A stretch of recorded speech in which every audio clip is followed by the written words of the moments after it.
Buenas tardes, queridos hermanos. El Señor les bendiga muy ricamente.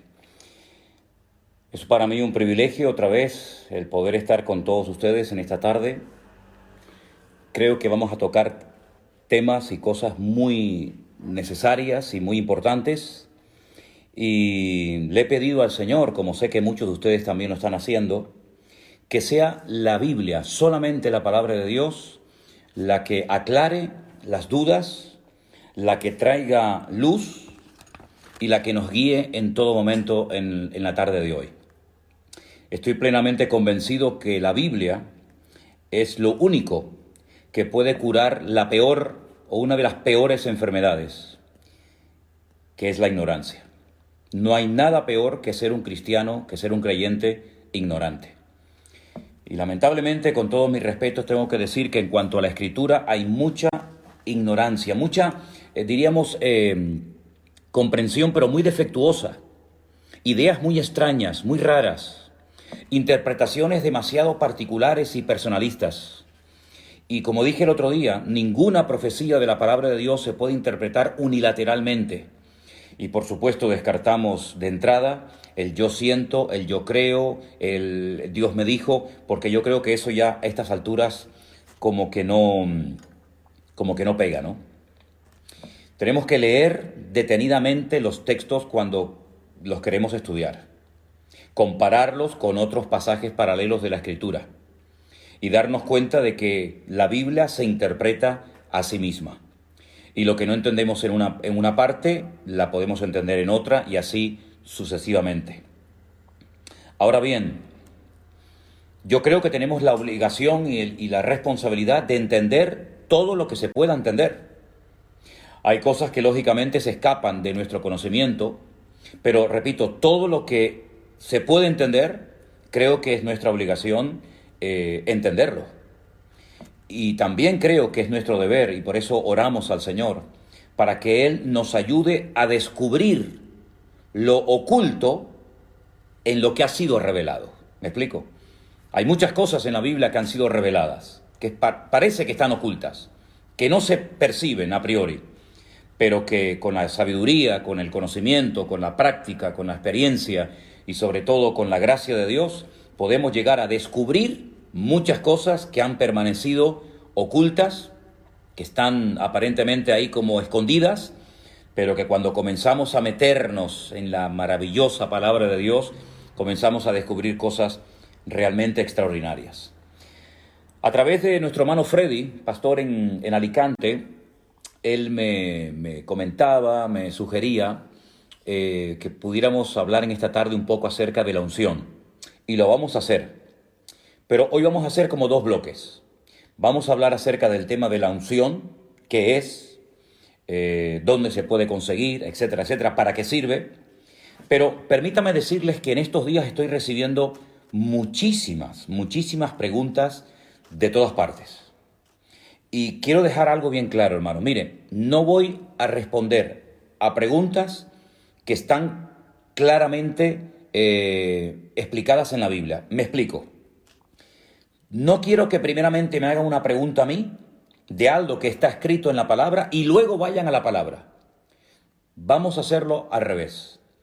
Vaya a la Biblia, busque en la palabra de Dios la respuesta a su pregunta y si usted lee los pasajes que yo le pido que lea y no los entiende por el motivo que sea, entonces me preguntan a mí.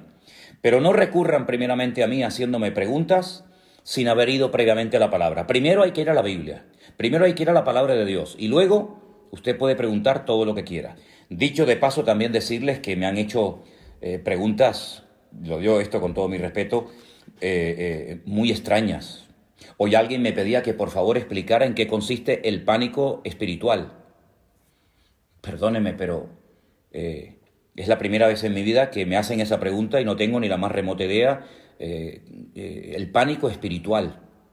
Que explique la doctrina del balcón. No entiendo lo que es la doctrina del balcón. Está circulando un vídeo por la República Dominicana que varios pastores y varios apóstoles, volvemos otra vez al tema de los apóstoles, que tienen que buscar en las páginas de la Biblia, sobre todo en el libro del Génesis, un pelo, una pluma, una hoja o cualquier cosa, y con eso que usted encuentre metido entre las páginas de la Biblia, usted sabe que hay gente que dentro de las páginas de la Biblia tiene metido millones de cosas. Bueno, pues vaya al libro del Génesis, dicen estos personajes, y lo primero que encuentre en cualquier página del libro del Génesis, lo encuentra, se lo frota y ya automáticamente usted está sanada o, digamos, vacunada en contra del coronavirus. Sí, cosas realmente, permítame, increíbles, sinceramente tremendas, ¿no? Pero bueno, vamos a ir en serio ahora, vamos a ver. Yo quiero tener un primer bloque, una primera parte para estudiar o para por lo menos comentar lo que nos explica el profeta Ezequiel en dos capítulos de su libro. Concretamente el capítulo 38 y el capítulo 39 del libro de Ezequiel. Mucha gente me ha preguntado por estos personajes, por estas naciones que aquí se mencionan. Por ejemplo, en el capítulo 38 del libro de Ezequiel, en el versículo 5 y 6, se menciona a Persia, a Cus, a Fut, a Gomer, a Togarma, y algunos me preguntan, esas naciones que se mencionan aquí, esos países o esas ciudades, hoy en día, ¿a qué países corresponden? Bueno, vamos a empezar respondiendo a esta pregunta. Antiguamente, al actual país de Irán se le conocía como Persia. Usted sabe que los persas, junto con los medos, formaron un imperio que fueron el que derrotaron al imperio de los babilónicos, el rey Nabucodonosor. Los persas en la actualidad son los iraníes y los kurdos, que no tienen tierra, serían los medos, ¿vale? Así que ya tenemos explicada quién es Persia. Cus es Etiopía. Recuerden ustedes los cusitas. ¿Se acuerdan ustedes que había un problema porque Moisés estaba casado con una mujer cusita, con una mujer de color? Era de Etiopía. También se menciona a Fut. Fut en la Biblia es el país de Libia, ese país que está desarmado desde que murió Gaddafi. Es un país que está en constante guerra civil, pelean todos contra todos, pues Fut es Libia. Gomer, en el versículo 6, Gomer y todas sus tropas son exrepúblicas soviéticas. Y Togarma es la parte sur de Rusia.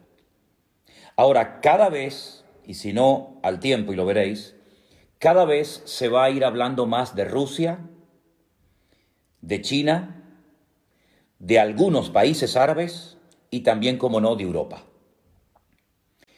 En las profecías de la Biblia, las que aparecen en el libro de Ezequiel, en el libro de Daniel y otros libros, yo por lo menos no veo por ninguna parte a Estados Unidos. Algunos dirán, pero bueno, Estados Unidos es una gran potencia económica, una gran potencia política, sí, es cierto, no lo discuto, pero no pinta nada en el panorama, en el programa profético de Dios. ¿Qué le va a ocurrir a los Estados Unidos en los últimos tiempos? Pues mire, yo no sé si esta pandemia que estamos viviendo hoy en día tendrá algo que ver. Lo que se dice es que en Estados Unidos pueden llegar a haber millones de muertos. Y esto va a afectar mucho, sin lugar a dudas, la economía y la estabilidad norteamericana. Y con todos mis respetos, sé que hay muchos hermanos que me escuchan y me ven desde los Estados Unidos, y quiero decir esto con todos respetos. Para muchas personas, Estados Unidos siempre ha sido como una especie de paraíso terrenal, ¿verdad? Los países más cercanos a Estados Unidos, países centroamericanos, países latinoamericanos, siempre o muchas veces el sueño de muchos era poder ir a los Estados Unidos y conseguir un buen trabajo y poder empezar una nueva vida. Y no hay nada malo en eso, ¿ok? De hecho, los fundadores, los padres de Norteamérica vinieron de Europa porque buscaban una vida nueva, ¿verdad? Pero lo que no podemos caer es en el error de creer que Estados Unidos es como una especie de gran papá, una especie de Dios, y de esa manera ya todas nuestras necesidades materiales y espirituales están cubiertas. El famoso sueño americano, ¿verdad? Bueno, gloria a Dios por los Estados Unidos, gloria a Dios por todos los miles de misioneros que han mandado por toda la faz de la tierra. Gloria a Dios por los millones de dólares que han salido de las arcas de las iglesias y de los bolsillos de muchísimos hermanos y ministerios norteamericanos. Pero Estados Unidos, espiritualmente hablando, está en una crisis tremenda. Y los hermanos que viven en Estados Unidos lo pueden confirmar. Estados Unidos hace mucho, mucho tiempo que tiene que volver en genuino arrepentimiento al Señor. Y pienso que a lo mejor este presidente que tienen en la actualidad, Donald Trump, puede ser tal vez la última oportunidad que tengan los norteamericanos antes de entrar en un trato muy severo de parte del Señor, para que vuelvan otra vez a la senda antigua, para que vuelvan otra vez al origen, para que vuelvan otra vez a la fuente de la vida, que es nuestro Señor Jesucristo.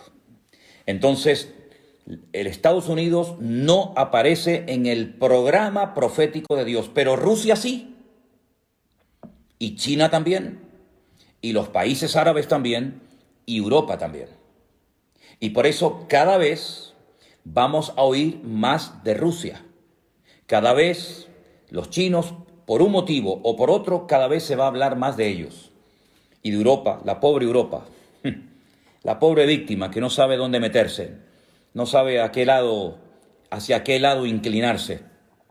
Esa Europa que tiene nombre de mitología griega, que todavía no sabe cuál es su identidad, si tiene que abrirse a todas las religiones, si tiene que volver al cristianismo, si tiene que ponerse del lado de unos países o ponerse al lado de otros países. Bueno, pues en esos cuatro grupos, ahí se mueve prácticamente todo lo que va a ser el futuro. Y lógicamente, no podía ser de otra manera, Israel, ¿verdad?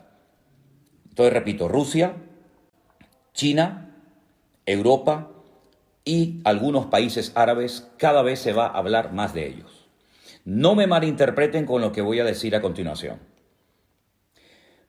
Aunque es una realidad este tema famoso del coronavirus, y aunque es un hecho de que hay miles de personas que están muriendo en todas partes del mundo por este tema, que esto no sea algo que nuble nuestra visión espiritual, por favor. Que esto no nos despiste, porque hay profecías que para que se cumplan tienen que darse situaciones muy, muy parecidas a las que estamos viviendo en este tiempo.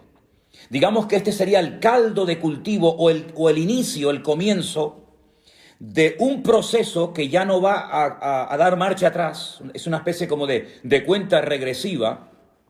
Y esta pandemia va a traer muertes, esta pandemia va a traer crisis económica, esta pandemia, este virus va a traer paro, va a traer un desequilibrio en las naciones, y este va a ser el caldo de cultivo para que muchas naciones, para que muchas superpotencias, Rusia, China, etcétera, pues intenten posicionarse y repartirse luego el pastel, porque esto va a terminar, evidentemente. Esto del coronavirus no va a ser para siempre, no va a ser algo eterno, pero este es el preludio, este es el prefacio, esta es la introducción a algo que viene de una forma terrible, y Rusia va a comenzar a posicionarse en la geopolítica mundial, y los chinos también, etcétera, etcétera. Es interesante notar que mientras ahora toda Europa o muchas partes del mundo están asustadas y están buscando mascarillas y respiradores por todas partes del mundo, ahora es China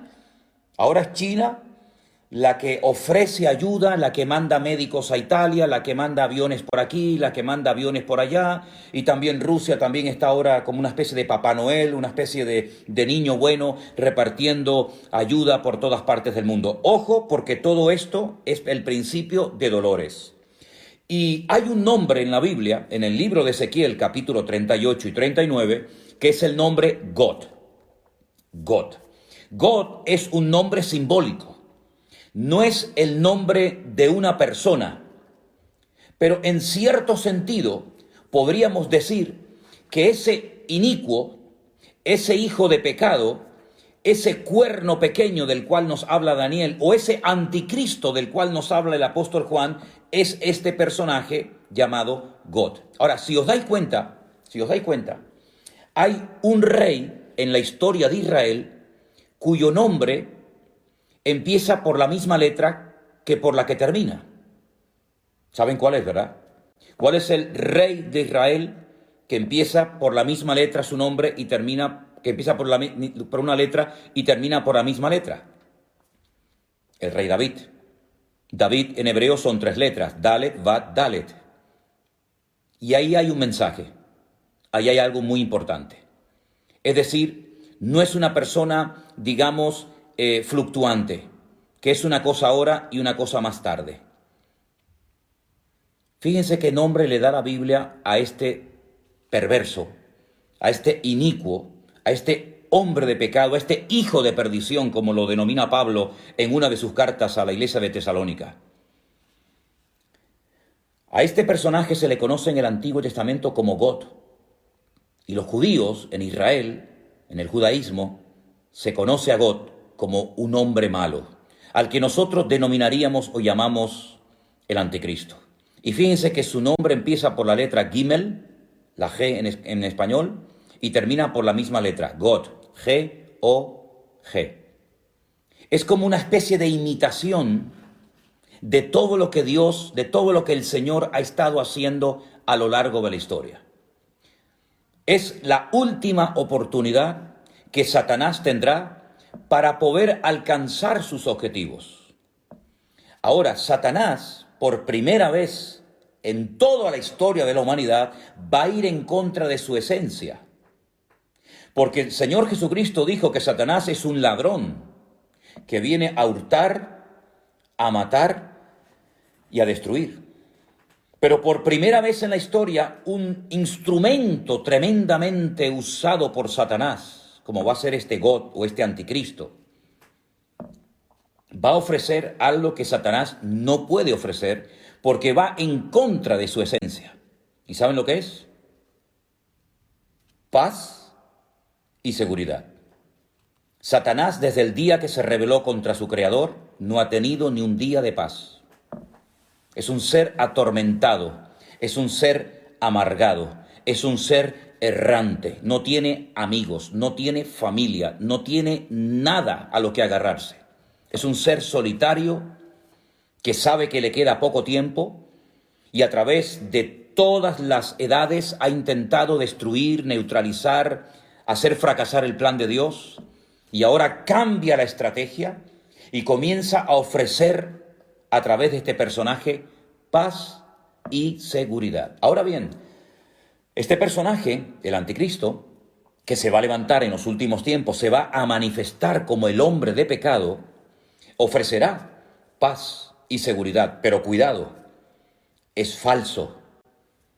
Da una imagen totalmente diferente a lo que realmente es. Lo pueden ver en el libro de Apocalipsis. Su apariencia es una cosa, pero cuando habla es otra. Entonces es muy importante ver los animales de los cuales se habla en el libro de Daniel, y nos dice la Biblia que es como un león, que es como un oso, que es como un leopardo. Es una mezcla de esos imperios que nos han precedido en el pasado, pero lo que va a hacer a los 3 años y medio de su reinado, de su gobierno, va a ser una traición. Se va a volver en contra del pueblo de Israel. Pero aquí también Dios sigue dominando y controlando el orden mundial. Porque, dicho sea de paso, si os dais cuenta, cada vez esta expresión que acabo de mencionar, cada vez se está oyendo más en la televisión, en las radios. El nuevo orden mundial, el nuevo orden mundial. Todo va a cambiar. La geopolítica, la economía, etcétera. Bueno, pues esto del nuevo orden mundial no es nuevo, por lo menos para nosotros los estudiantes de la Biblia, los que creemos en el Señor. ¿Por qué? Porque evidentemente viene un nuevo orden mundial. Das en cuenta que ya, por ejemplo, uno de los grandes de Europa ya se fue. Esto era impensable hace unos años, que los ingleses decidieran marcharse de Europa, pero ya es un hecho. El famoso Brexit ha hecho que Inglaterra saliera de Europa. Ya es uno menos. Hay una serie de países en este momento en Europa que no están dispuestos a echar una mano, a ser solidarios, por ejemplo, con Italia, por ejemplo, con nosotros los españoles, por ejemplo, con Francia. Hay una tirantez, hay una división interna en la Unión Europea, que de unión no tiene nada. Y por otra parte, están ahí como esperando la oportunidad los árabes. Los árabes que van a jugar un papel fundamental en los últimos tiempos, porque los árabes tienen algo que el mundo necesita, pero se está tratando de desarrollar nuevas tecnologías, se está tratando de evitar que se dependa 100% del petróleo de los países árabes. Y ahora, por ejemplo, Estados Unidos está pensando en venderle de su petróleo al mundo. Y por otra parte tenemos a Rusia desde hace años con tecnología curiosamente alemana y norteamericana, parece mentira, tratando de hacer un oleoducto para suministrar gas a toda Europa y para que no dependamos del gas, por ejemplo, de Marruecos o de otros países. Es decir, que todo esto del coronavirus es un hecho, es una realidad, no cabe la menor duda. Pero también no nos olvidemos, hermanos, siervos de Dios, Iglesia de Jesucristo, no nos olvidemos que detrás de esta cortina de humo, detrás de este hecho del coronavirus, se están dando movimientos entre bambalinas que van a cambiar el rumbo de la historia de la humanidad, pero no les quepa a ustedes la menor duda. En los capítulos 38 y 39 del libro de Ezequiel se mencionan a Mesec y a Tubal. Sería muy bueno que ustedes anotaran esta cita, Génesis capítulo 10. En Génesis capítulo 10 se nos habla acerca de los hijos de Jafet. Yo no tengo tiempo para explicar todo esto ahora, pero cuando Noé salió del arca, sus tres hijos, Sem, Can y Jafet, se extendieron por todas las naciones de la tierra y todas las naciones tienen su origen en Sem, en Can o en Jafet. Y hijos de Jafet fueron Mesed y Tubal, es decir, que Mesed y Tubal fueron nietos nada más y nada menos que de Noé. Y estos hijos de Jafet, estos nietos de Noé, sería muy interesante que ustedes vieran dónde se ubicaron, dónde comenzaron a reproducirse, qué países del mundo comenzaron a poblar, de tal manera que de esas regiones en los últimos tiempos se levantarán ejércitos tremendamente poderosos y armados hasta los dientes y que van a ser llevados, escuche bien esto, van a ser llevados por Dios hasta Israel para que allí conozcan el poder de Dios. Es decir, Dios nunca ha perdido el control de las naciones, ni del mundo. Dios es soberano y Dios sabe cuándo y cómo y dónde mover a los líderes, a las naciones, a los ejércitos, etcétera, etcétera. Y es Dios el que lleva a God hasta la tierra de Israel y dice que allí es donde muere.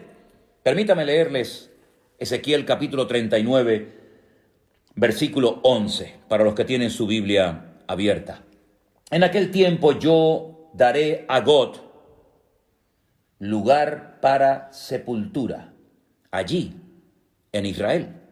Allí es donde será enterrado God, en el valle de los que pasan al oriente, al mar, y dice que en aquel lugar enterrarán a God y a toda la multitud que viene con él. Y aquel lugar será llamado el Valle de la Multitud de God. Es muy interesante que aún esta batalla, esta famosa batalla de Armagedón, aún no se ha llevado a cabo, y ya el Señor nos dice de antemano a través del profeta Ezequiel dónde va a ser enterrado God. Una vez hablando con unos rabinos en Jerusalén, salió este tema, el tema de God, de Magog, de Mesec, de Tubal, porque Magog es la tierra, ¿vale? Magog es la tierra sobre la cual reina God, ¿bien? Y Mesec y Tubal son, digamos, regiones satélites, antiguas hijas de la Unión Soviética, que se volverán a unir en los últimos tiempos y, capitaneados por Rusia y por otros ejércitos, atacarán al pueblo de Israel desde el norte, dice la Biblia. El peor enemigo de Israel está en el norte. Cojan un mapa cuando puedan y tracen una línea recta desde Jerusalén hacia arriba y van a llegar derecho a Moscú. en línea recta, sin desviarse ni a derecha ni a izquierda, de Jerusalén hacia arriba, cruzan todo lo que son los altos del Golán, atraviesan Siria, pasan por Turquía y a continuación arriba, directamente, justo al norte. Moscú, la capital de Rusia. Entonces, lo que quería decirles es que el pueblo de Israel sabe perfectamente estas profecías. Muchos las conocen y saben perfectamente que del norte viene una invasión tremenda, tremenda. Ahora, como les decía, hablando una vez con estos rabinos, y salió el tema de God y cómo iba a ser enterrado y todo esto, me dieron una explicación, una respuesta interesante. No digo que sea exactamente así, pero yo os la voy a compartir porque sé que a muchos de ustedes les interesa este tema. ¿Se acuerdan ustedes cuando Noé salió del arca? Dice que al poco tiempo Noé apareció totalmente desnudo, borracho en la puerta de su tienda. Recuerden los 3 nombres de los hijos de Noé: Sem, Can y Jafet. Dice la Biblia que Can se burló de su padre. Parece ser que hubo sus más y sus menos. Y cuando Noé despierta, maldice a la descendencia de Can. Maldice a Canaán, que aún no había nacido. Los cananeos son descendientes de Can. Y eran naciones, eran pueblos que estaban totalmente bajo la maldición de Noé. Porque hizo burla de su padre, porque vio la desnudez de su padre. Sin embargo, Sem y Jafet marcharon marcha atrás y taparon la desnudez de su padre. Y estos rabinos me decían que por un detalle de Dios a los descendientes de Jafet, y uno de ellos es God, el Señor le permite sepultura en la tierra de Israel. Ahí queda eso. Cómanse el pescado y dejen las espinas a un lado. La batalla será de tal magnitud, y quiero dejar una cosa bien clara, esta batalla que se describe en los capítulos 38 y 39 del libro de Ezequiel aún no se ha llevado a cabo. Esto es profético, esto nunca ha ocurrido. Esto es algo que va a ocurrir en los últimos tiempos. Desde Tbilisi, vecino con Rusia. Qué interesante este mensaje que nos acaba de mandar Miriam Masi. Te saludo desde Lisi, Europa del Este, país vecino con Rusia. Interesante. Esta batalla será de tal magnitud que una vez que termine, y la batalla se llama la batalla de Armagedón, se va a llevar a cabo en un valle precioso que he tenido la oportunidad y el privilegio de verlo muchas veces, de caminar por él, de conducir por medio del valle. El valle de Jezreel o el valle de Megiddo. Es un valle inmenso. Ya Napoleón dijo cuando lo vio, este es el valle perfecto para llevar a cabo una gran batalla. Bueno, pues en ese valle se va a llevar a cabo una batalla tremenda que va a llegar hasta el Monte de los Olivos en Jerusalén, donde muere el anticristo y muchas de sus tropas. Y una vez que la batalla termine, dice que estarán durante 7 años quemando al fuego el armamento que las tropas trajeron para atacar al pueblo de Israel. Allí habrán tropas de todas partes del mundo, También los chinos mandarán millones y millones de soldados para atacar al pueblo de Israel. Porque al final todas las naciones del mundo quieren conquistar Jerusalén y la quieren para ellos. Y la Biblia nos enseña que en ese valle de Armagedón la batalla será tan espectacular. Dice la Biblia que lloverá lluvia impetuosa, piedras de granizo, fuego y azufre. Apocalipsis dice que serán del peso de un talento, 45 kilos. Probablemente está haciendo referencias a bombas, vete tú a saber. Y la Biblia nos enseña que durante 7 años después de la batalla de Armagedón estarán quemando el armamento de todas aquellas personas que vinieron a pelear contra Israel. 7 años. Pero en el versículo 12 dice, y la casa de Israel los estará enterrando por 7 meses para limpiar la tierra. Fíjense la cantidad de millones de personas que mueren, que estarán 7 meses enterrando muertos.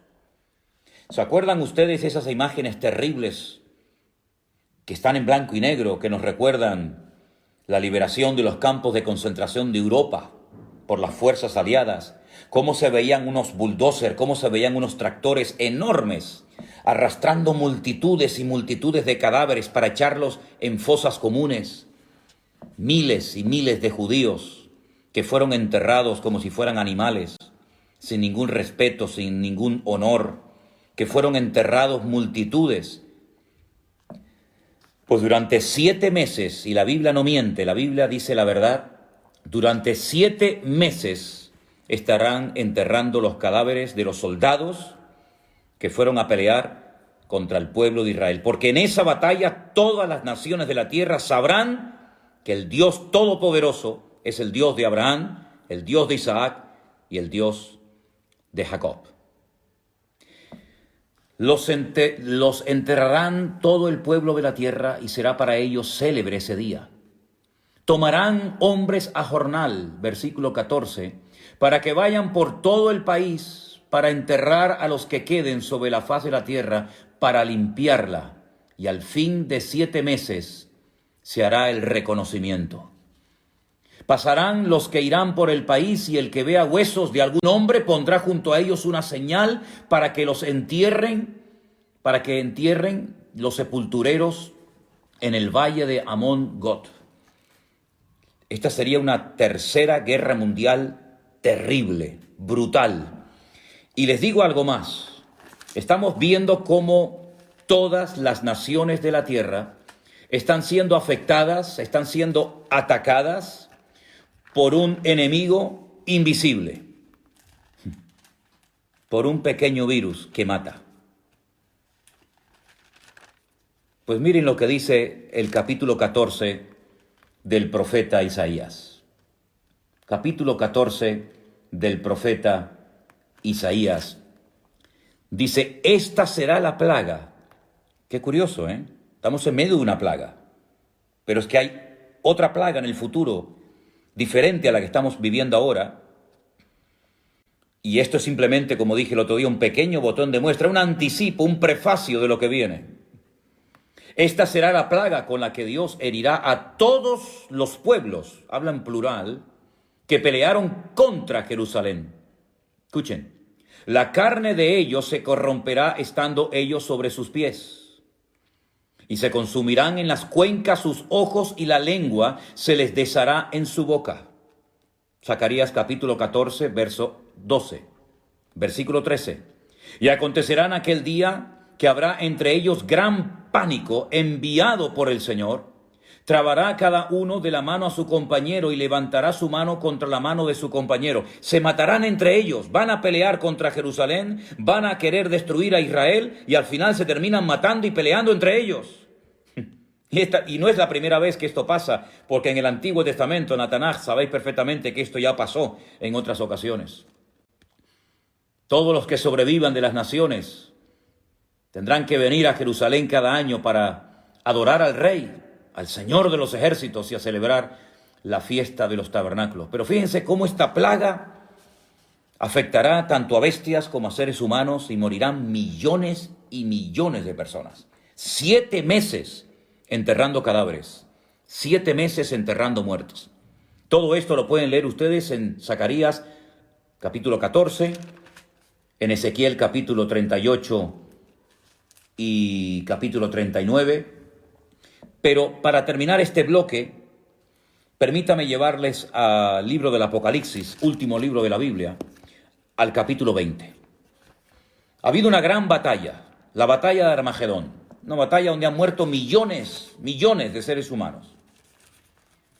El Señor viene, establece su reino en Jerusalén por 1000 años, y después de los 1000 años, Satanás, que ha estado durante todo este tiempo atado, privado de libertad, sin poder hacer absolutamente nada, pues dice en el capítulo 20, que habla acerca del tema del milenio, en el versículo 7, cuando los 1000 años se cumplan, Satanás será suelto de su prisión y saldrá a engañar a las naciones que están en los 4 ángulos de la tierra. Y otra vez menciona a Gog, a Magog, a fin de reunirlos para la batalla, el número de los cuales es como la arena del mar. Es decir, no han aprendido la lección. El hombre no termina de aprender del pasado, vuelve siempre a cometer los mismos errores. Han visto una batalla tremenda donde han muerto millones y millones de seres humanos, donde han estado 7 años quemando al fuego el armamento, donde han estado meses enterrando cadáveres, donde la sangre dice que ha llegado hasta la altura de los frenos de los caballos, por poner un ejemplo. Terrible. Ríos de sangre. Es como un lagar donde Dios derrama su ira contra las naciones que vienen a atacar a Israel. Comienza el milenio, está el Señor Jesucristo, subimos a Jerusalén a adorarle, estamos allí con Él, vemos su gloria, vemos su imperio, vemos su dominio y su autoridad, sueltan al diablo y vuelven otra vez a juntarse las naciones para atacar otra vez al campamento de Dios. El hombre no termina de aprender. Aprenderán las naciones, aprenderán estos políticos que tenemos, las lecciones que nos está dando la historia, el mensaje que le está transmitiendo Dios a la humanidad a través de esta pandemia. En fin, ustedes saben perfectamente la respuesta. Pasamos a otro tema. La unción. ¿Qué es la unción? La Biblia nos enseña que los reyes, antes de poder gobernar, tenían que ser ungidos, ¿verdad? Vemos, por ejemplo, por poner un ejemplo, vemos a Samuel yendo a Belén de Judea, a la casa de un tal Isaí, para ungir con un aceite especial, el aceite de la unción, como se dice en Éxodo 25:6. Voy a dar una serie de versículos, los que están tomando nota, este es el primero, Éxodo 25:6. El aceite de la unción se preparaba con unas especies muy especiales. El aceite de la unción no se podía utilizar para otras cosas más que para ungir, ¿vale? Y allí en el libro de Éxodo, capítulo 25:6, se habla del aceite de la unción, y también en el libro de Levítico se nos dice un poco de su elaboración, de cómo se preparaba. Vemos en el libro de los Salmos, yo voy a dar el versículo y no puedo leer todos los textos porque si no esto sería interminable. En el Salmo 89:20 dice que el Señor ungió a David para ser rey de Israel. También a otros, ¿no? Pero concretamente el Salmo 89 es el salmo donde encontramos el pacto que hace Dios con David, y en ese pacto incluía una unción especial para ser rey de las 12 tribus de Israel, ¿vale? La palabra Mashiach, ungido, no es un nombre propio, como puede ser Antonio, Tomás, Santiago, Ricardo, Alberto, Manuel, sino que es un título, más que un título, es algo que se hacía sobre las personas, sobre algunos objetos, para consagrarlos para un servicio especial. Se ungían a los reyes, se ungían a los profetas, se ungían a personas para una función específica. El rey de Israel era el ungido del Señor. Ahora, esa unción, ese respaldo divino que se representaba derramando un aceite que se preparaba especialmente sobre la cabeza, sobre las vestiduras. Por ejemplo, en el Salmo 133 nos habla de la unción que se derramó sobre Aarón como sumo sacerdote en el tiempo de Moisés en el desierto, en el tabernáculo, ¿verdad? Esa unción, ese acto de Dios de respaldar a un hombre, de respaldar a una persona para ser rey, para ser sacerdote, para ser profeta o para una función en específica, esa unción, ese respaldo de Dios también se menciona en el Nuevo Testamento.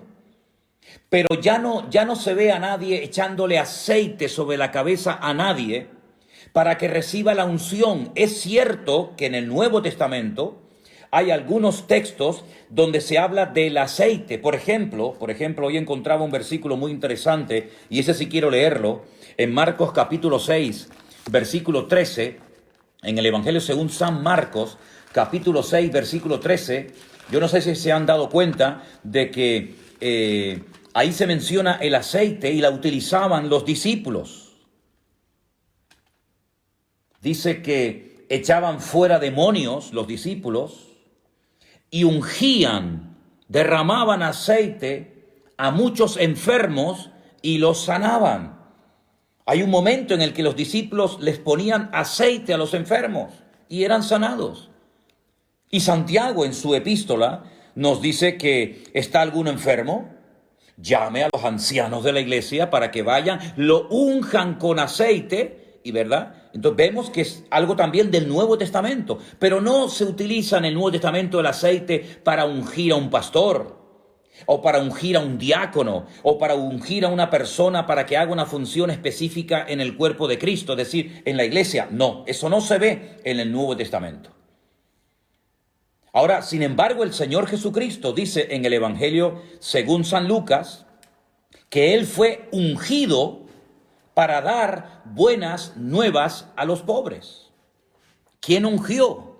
¿Quién ungió al Hijo de Dios, al Señor Jesucristo, para el ministerio espectacular que tuvo durante su existencia? Hay dos versículos muy interesantes que me gustaría que leyéramos. Uno se encuentra en Hechos capítulo 4, versículo 27. Hechos capítulo 4, versículo 27, nos dice lo siguiente acerca de la unción. Dice, porque verdaderamente se unieron en esta ciudad contra tu santo Hijo Jesús, a quien ungiste, Herodes y Poncio Pilato, con los gentiles y con el pueblo de Israel. Es decir, Pedro hablando, dando una explicación coherente a los que allí estaban pidiéndole explicaciones acerca de cosas que estaban sucediendo en aquellos tiempos en la iglesia primitiva, dice que Dios ungió a nuestro Señor Jesucristo. También en el mismo libro, pero en el capítulo 10, Hechos capítulo 10, versículo 38, dice, y cómo Dios ungió con el Espíritu Santo y con poder a Jesús de Nazaret, y cómo éste anduvo haciendo bienes y sanando a todos los oprimidos por el diablo, porque Dios estaba con él. Otra vez encontramos en el capítulo 10 del libro de los Hechos una explicación muy interesante dada por el apóstol Pedro. Y él dice que Dios ungió con el Espíritu Santo al Señor Jesucristo para poder desarrollar y para poder cumplir con la misión que el Padre le había encomendado. La Biblia, cuando habla del Señor Jesucristo, habla de su ungido. Salmo capítulo 2, versículo 2. La Biblia dice en Lucas 4:10, el mismo Señor Jesucristo leyendo en la sinagoga, dice que Dios lo ungió para dar libertad a los cautivos, para dar vista a los ciegos. Hemos visto en Hechos 4:27, en Hechos 10:38, cómo el Señor Jesucristo fue ungido. Bueno, recuerden ustedes, mis queridos hermanos, que el día que Juan Bautista bautizaba al Señor Jesucristo en el río Jordán, dice la Biblia que el Espíritu de Dios descendió sobre él en forma corporal como de paloma. Y se oyó una voz del cielo. Y el Padre dijo, este es mi Hijo amado, en el cual tengo complacencia. Por lo tanto, el mismísimo Señor Jesucristo fue ungido con el Espíritu Santo para poder desarrollar una función, un ministerio realmente extraordinario.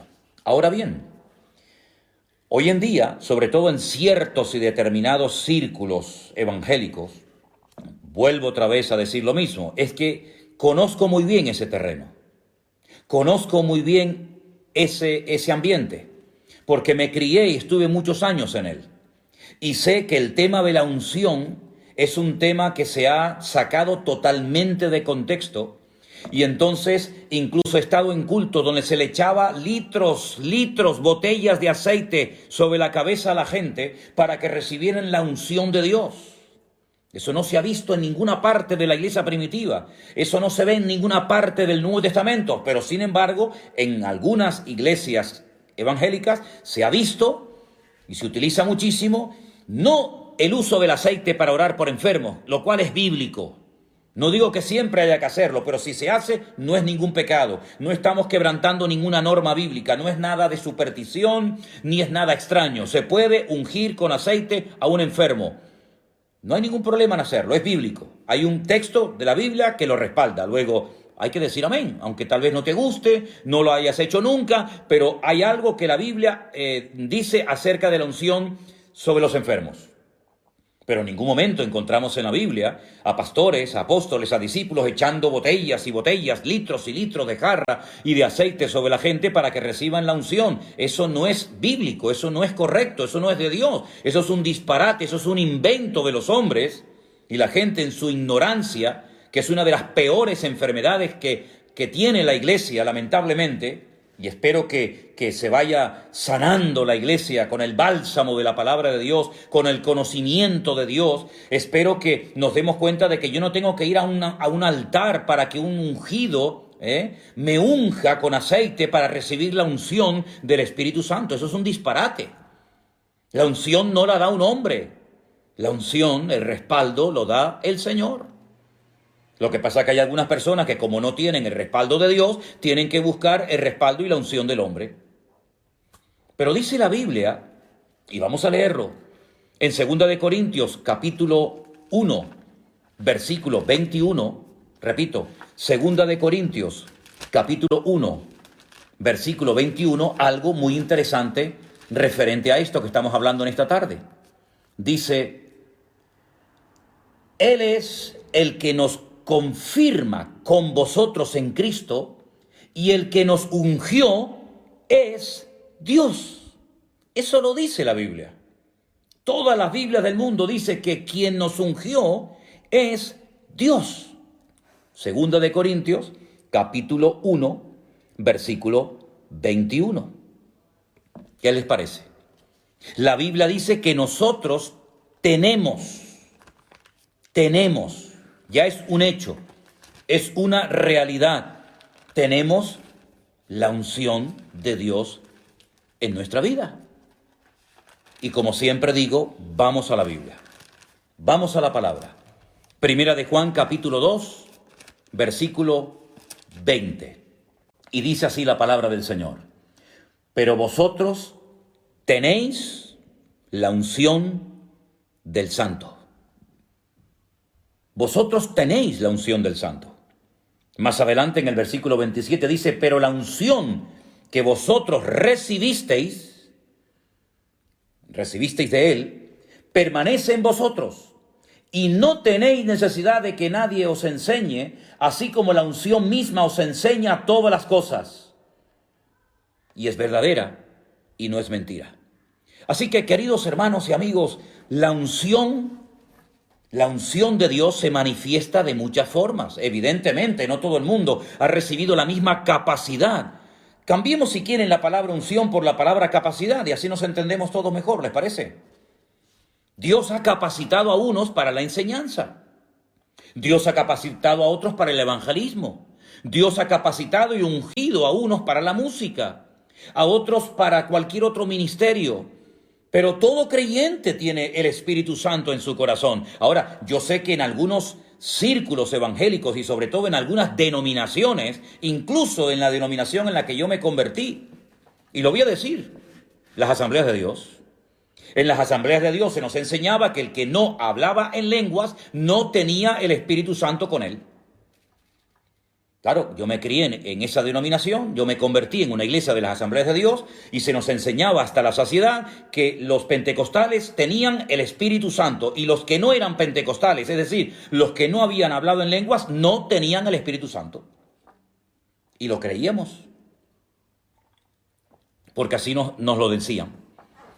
Y nosotros teníamos el Evangelio completo. El Evangelio completo. Los demás tenían un Evangelio pero incompleto. Nosotros teníamos la bombilla de 100 vatios, los demás de 25. Y crecimos con esa idea falsa, con ese orgullo denominacional que no es de Dios. Y cuando uno comienza a escudriñar las Escrituras, encuentra versículos como ese que dice, todos fuisteis bautizados en un cuerpo. Dios nos ha bautizado a todos. Todo creyente tiene al Padre, al Hijo y al Espíritu Santo. ¿O solamente es patrimonio de las iglesias pentecostales? ¿Todos los que hablan en lenguas realmente son lenguas de Dios o a veces son lenguas inventadas? Porque de esto habría que hablar largo y tendido, ¿eh? Otro día, si quieren, hablamos de esto. Todos los que hablan en lenguas verdaderamente reciben esa unción de lo alto, sus vidas son transformadas y todos hemos sido bautizados en un cuerpo. La experiencia de hablar en lenguas, si quieren, otro día hablamos de eso. Pero no es bíblico decir que solamente los que han hablado en lenguas tienen el Espíritu Santo. Eso es un disparate, eso es antibíblico y algún día muchos que han enseñado durante años eso tendrán que pedir perdón. Porque a la luz de las Sagradas Escrituras han enseñado algo que no es cierto, algo que no es verdad. Todos nuestros hermanos, aunque nunca hayan hablado y aunque nunca hablen en lenguas en su vida, todos los cristianos tenemos el Espíritu Santo en nuestros corazones. Bueno, no puedo leer, como pueden comprender, los saludos y las preguntas y las cosas que me hacen, porque estoy con un móvil, tiene una pantalla muy pequeñita y es prácticamente imposible leer todo esto. Pero permítame darles un versículo que después quiero que lo lean, si pueden, en sus casas. Isaías 45:1. Isaías 45:1. Miren, un hombre que no era cristiano, que no fue bautizado en agua, que no era pentecostal, que nunca leyó el Nuevo Testamento, que no dio diezmos ni ofrendas, un hombre que yo sepa que no habló ni en lenguas, ni interpretó, ni nada que ver, el Señor lo llama mi ungido.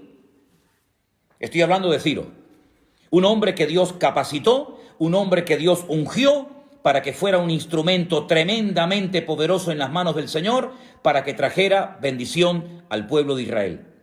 Mi ungido, al que yo he capacitado, al que yo he dotado, al que yo he escogido, al que yo he apartado, para que sea mi ungido. También hay en la Biblia, en el libro de los Salmos, un versículo muy bonito, Salmo 105, versículo 15, Salmo 105, versículo 15, donde habla de mis ungidos. Y ahí entramos todos los creyentes. Ahí entra todo el pueblo de Dios. Somos los ungidos del Señor. Los Meshijí, somos los ungidos. También la Biblia nos habla de dos ungidos, que en Zacarías 4, versículo 14, son lo que en Apocalipsis se les llama los dos testigos, pero que Zacarías lo llama los dos ungidos. Hay un libro de un pastor español donde él dice el nombre de estos dos ungidos. Ha tenido una revelación sobrenatural. Nadie sabe, ni siquiera los autores de la Biblia, ni Juan, ni Pablo, ni Santiago, ni Tomás, nadie sabe en la Biblia quiénes eran, cómo se llamaban estos dos ungidos, pero en ese libro que yo tengo en mi casa, dice, los dos ungidos son fulanito y menganito. Punto. Interesante, ¿no? Por supuesto.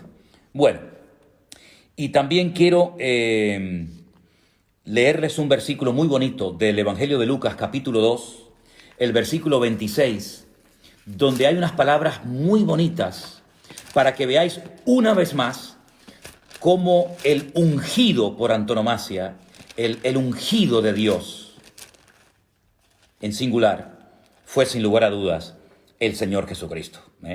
Yo les he dado versículos del libro de los Hechos, le he dado algunos textos en esta tarde de Lucas, pero miren qué versículo tan bonito de Lucas 4:18, donde el hombre que está orando, teniendo en sus brazos al Señor Jesucristo, pues Lucas 2:26, dice unas palabras muy interesantes y dice así: esto fue el día que los padres del Señor Jesucristo lo llevaron para ser presentado en el templo, ¿vale?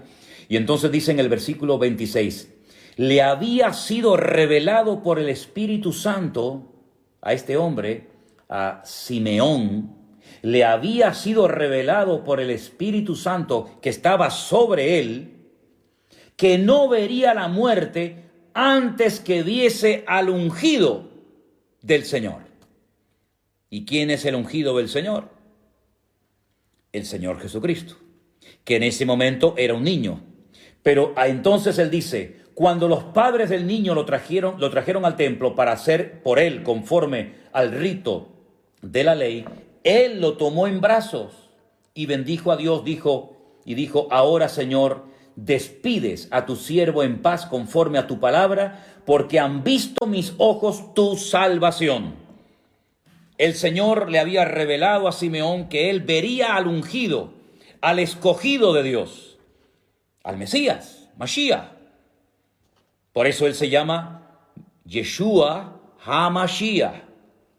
Mashiach no es un nombre, es la capacitación sobrenatural de Dios para poder ejercer la función a la cual Dios nos ha llamado. Pero todo creyente tiene la unción de Dios. Eso lo dice la Biblia. Todo creyente tiene la unción del Santo. Todo creyente tiene al Espíritu Santo morando en su corazón. Así que vamos a ponernos ya los pantalones largos, vamos a dejar de ser niños fluctuantes y niños ignorantes y vamos a dejar de ir a un lugar para que me unjan y vamos a dejar de pasar al frente en la plataforma para que el pastor me ponga las manos y me transmita su unción. Pero ¿en qué país vivimos? Vamos a ser serios, vamos a ser ya maduros. Una vez fui a una congregación, bueno, en varias ocasiones me ha pasado, pero recuerdo una aquí en Tenerife, un día, en una reunión se me acercaba un hombre y no hacía más que acercarse a mí y me le quedé mirando y le dije, ¿qué le pasa? ¿Usted qué quiere? Y me dice, es que yo quiero que me traspases tu unción. ¿Qué cosa es esa? Claro, es que se van al Antiguo Testamento y ven cómo Eliseo le pidió al profeta Elías la doble unción que vino sobre él. Sí, pero no fue porque tocó un botón. Lean todo el proceso, lean sobre todo los lugares a los que llevó el profeta Elías a Eliseo antes de recibir la unción. Y le dijo, lo que estás pidiendo es algo muy difícil de conseguir. Porque es una unción, es una capacitación sobrenatural para un tipo de ministerio profético que él sabía que había recibido. Y este es su sucesor, su siervo durante años, muy interesante, siervo de Elías, antes de ser siervo de Dios, tuvo que ir a Betel. ¿Qué aprendió? ¿Qué vio en Betel, hermanos? Tuvo que ir a Gilgal. ¿Por qué lo llevó a Gilgal? Tuvo que ir a Jericó, tuvo que ir a varios lugares y después de ver todos esos lugares fue cuando recibió el manto de la unción. Pero eso de que ahora va a venir el ungido a ver si nos pone el manto, eso lo he visto yo en congresos. Eso se ha promocionado mucho en congresos, por lo menos en España, yo no sé en otros países, pero en España yo he ido a congresos porque como fulanito de tal tenía una unción espectacular, que yo no digo que no la tuviera, pues vamos a que nos traspase el manto de la unción. Eso suena muy bonito, pero eso, discúlpeme, no funciona así. Eso no funciona así. Más oración, más búsqueda de Dios, más conocimiento bíblico y vamos a dejarnos de jugar, que ya es tiempo de madurar. Ya es tiempo de ir hacia adelante y agradar a Dios, buscar más en Dios. Si hubiéramos buscado más en el Señor lo que tantos han buscado en el hombre, pues otro gallo cantaría. A ver, ni pasar por el talit. No, claro, por supuesto. Vamos a ver, hermanos, en el libro del pastor sacó conocimiento de la Biblia muchas horas. Bueno, créanme que me resulta imposible leer todos los mensajes porque entran tan rápido uno detrás de otro que ya después lo leeré con detenimiento. Hermanos, vamos a terminar este tiempo con oración. Hemos tenido hoy como 2 bloques separados, hemos hablado de 2 temas diferentes. Hemos hablado de Gog, Magog, Mesec, Tubal, hemos hablado de los capítulos 38 y 39 de Ezequiel. Y después hemos pasado al tema de la unción. Yo la próxima semana hay algo que me gustaría tocar, porque veo que se ha ido metiendo sutilmente en muchas congregaciones, ha hecho mucho daño, y es el tema de todo lo judío, que si el talit, que si la mezuzá, las velitas del Shabbat, Pesaj, Shavuot, y muchas cosas que, claro, como hay tan poca base y tan poco fundamento, han distorsionado y atontado a más de uno Y resulta que ahora ya nada de lo que nos enseñaron, nada de lo que hemos creído vale, sino que ahora hay que cambiar, romperlo todo y empezar de nuevo, porque resulta que la Biblia está mal traducida, porque resulta... De eso me gustaría a mí hablar la próxima semana, de las fiestas judías y de todas estas cosas que todavía hay mucha gente que no sabe nada. Se aprenden 4 o 5 palabras en hebreo y se creen que ya han descubierto la pólvora. Que Dios nos ayude y nos bendiga. La próxima semana seguiremos. Mañana es Shabbat, mañana es reposo y tranquilidad.